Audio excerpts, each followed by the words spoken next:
Welcome back to Joe's Son Unboxing. Today I was having a little chat on a WhatsApp group that I'm a member of. Lee from Inside the Distance, Bob from Canada's Boxing Channel.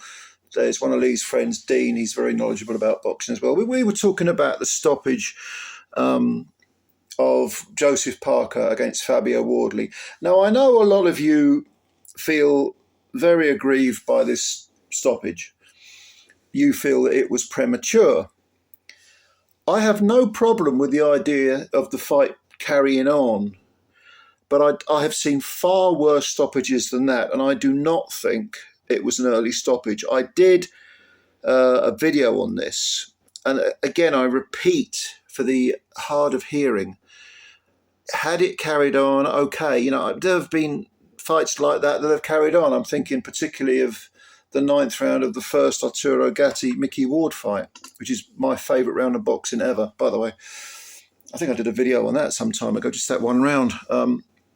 Fights do have continued like that.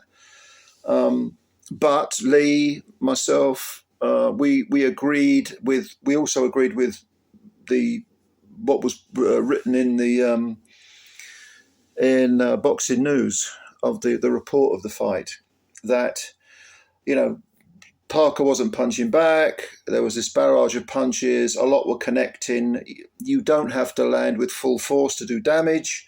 So a cuffing or scuffing punch can create some damage. Parker was not defending himself properly, wasn't throwing back. He was often leaning down, looking at the canvas, which meant that he was at times. I'm talking about the punishment he took from the end of the 10th round into the 11th round, right up to the stoppage, the accumulative effect of the punishment. And of course, Howard Foster, not my favourite referee, has definitely stopped fights too soon in the past. The most obvious example is Groves versus Froch, the first fight, way too early, that stoppage. Probably would have stopped Gatti Ward in the 9th round without question. But a referee does not have to stop a fight just based on one punch. It can be an accumulative amount of punishment. And that's what I want to concentrate on with this video. I want to emphasize that it is very rare that a fighter is injured with just one punch. It's normally, again, I use the word accumulative. It's a series of blows. And there may be one punch that, like the straw that broke the camel's back, but it's a consistent barrage of punishment that can very often lead to brain damage. Certainly what they now call CTE, we used to call it punch drunkenness in my day, that can lead to that in later life. Now, I think there's a perfect example of this, of accumulative punishment leading to a very serious injury, and that is the Michael Watson case. Now, I have no evidence for what I'm about to tell you. This is pure speculation, but I would be very, very surprised if I'm wrong about this, or at least if I'm, not partially right, shall we say, okay? Because I believe that Michael Watson's injury, which caused life-changing injuries to him. He's had to have a carer for the last 34 years. This followed the second fight he had with Chris Eubank, where he was TKO'd in the 12th round. He'd floored Eubank in the previous round. Eubank threw this Hail Mary uppercut, which put Watson down. I think his head or his neck ricocheted against the bottom rope, if I remember rightly. I watched that fight live. It was on ITV live. No pay-per-view, by the way. And Watson was on his way to winning a unanimous decision, but now everyone says, well, it was that uppercut that did it. I would be astounded if that was the case, because I think that a fight he had 18 months prior to that second Eubank fight contributed greatly to the injury he suffered against Eubank. And the fight I'm talking about is the beating he took against Mike McCallum. All right. He was fighting for the WBA middleweight title. And it was at the Royal Albert Hall. This was in 1990, April 1990. and he was knocked out in the 11th round. But it was the beating he took, the sustained, grinding, grueling punishment he took, that, to be honest with you, and I watched that fight live as well, I was thinking he's going to get seriously injured here. And when he was knocked out, the manner in which he was knocked out, he hit the floor, he was completely exhausted, Michael Watson. McCallum, a brilliant, brilliant fighter, very, very underrated fighter. But, you know, he chewed up and spat Watson out. Now, Watson did have 3 fights between that fight, that horrendous beating, and the first Eubank fight, which he lost. That was for the WBO middleweight title. He lost a majority decision. A lot of people thought he'd beaten Eubank in that fight. I thought it was a very, very close fight, and the majority decision reflected that. But Watson, between those 2 fights, did have 3 fights. One against Errol Christie, who had seen far better days and was right at the end of his career. Watson stopped him in 3 rounds. He then fought a very good Australian fighter called Craig Trotter, who was a good, you know, Australian Commonwealth sort of level guy. Give you work. Watson stopped him in 5. I think he retired after 5 rounds.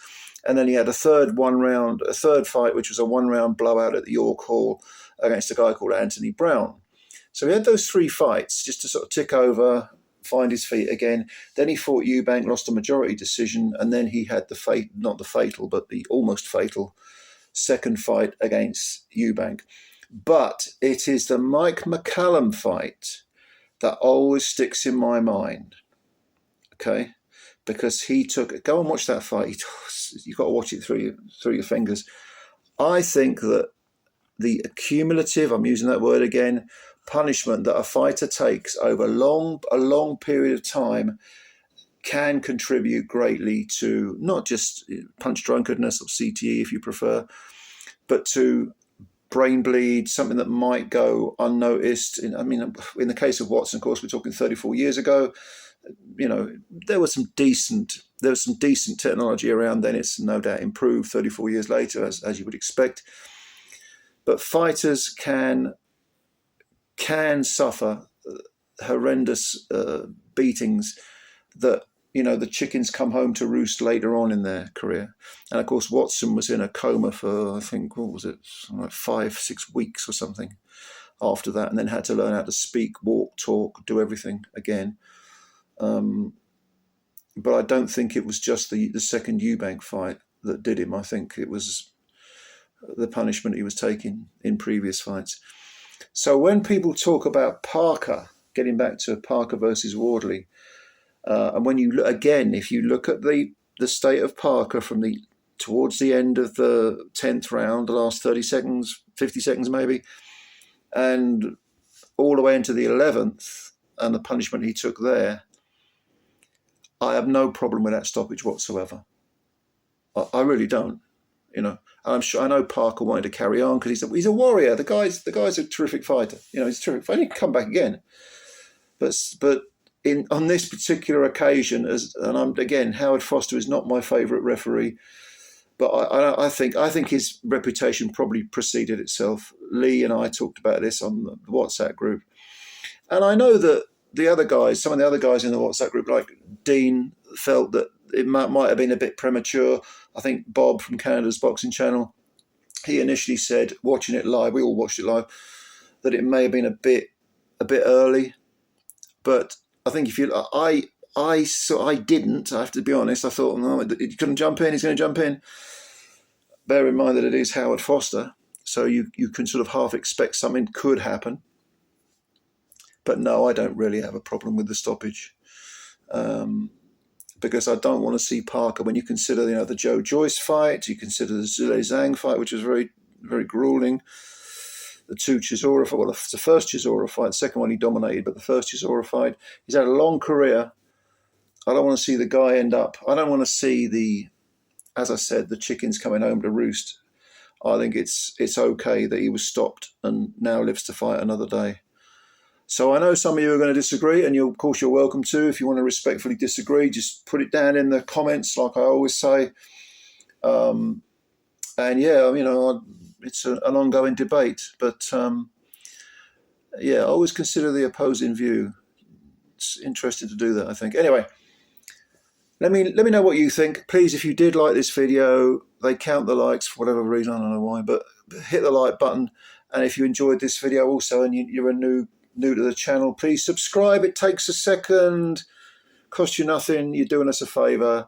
Spread the word about Joe Stunner Boxing. All right, ladies and gentlemen, thanks for your time. As always, I'll catch you later. Bye for now.